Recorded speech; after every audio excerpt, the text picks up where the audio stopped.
Вчера се сетих, че вече в това да говоря пред хора или пред публика или пред камерата има своето предимство.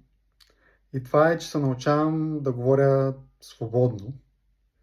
И днес искам да ви разкажа как започна всичко с това аз да сваля килограми, да почна да спортувам повече, да се грижа за себе си и да променя начина си на живота. Всичко започна далечната 2020 година, когато дойде пандемията.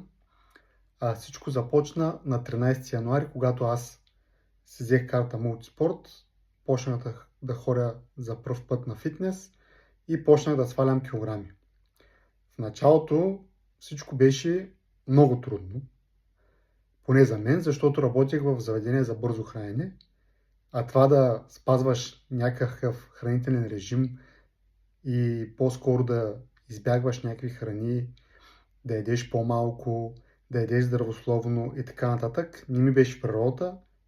И това е, което искам да ви кажа на първо четене. Това е за днес. Утре ще продължим малко по-напред.